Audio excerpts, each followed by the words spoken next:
Welcome to the Genius Factory. Enjoy the video. You start by confirming prerequisites. Make sure your device runs a supported Android or iOS version and that the Google app is installed and updated. Once confirmed, open Settings and navigate to Apps or Home Screen settings immediately. You need the Home app or launcher controls visible.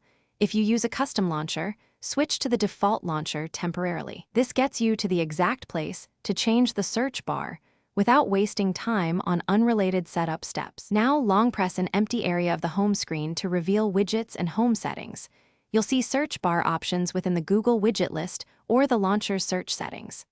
Tap the Google search widget to drag it, resize, or remove it, or open launcher settings to toggle the persistent search bar on or off.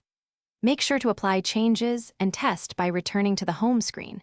If you use a third-party launcher, repeat here for that specific app to ensure consistent behavior. Finish by exiting settings and testing the search bar. Tap it, type, and confirm voice search works. If the bar didn't change, clear cache or reinstall the Google app, then reboot the device. These steps refresh widget data and often resolve glitches. If a custom launcher blocks edits, reset launcher defaults or switch to the system launcher temporarily to apply changes. If things still fail, the one key troubleshooting tip is to reboot after clearing the Google app cache.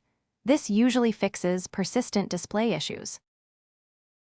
Thanks for watching. If you found this helpful, don't forget to like and subscribe.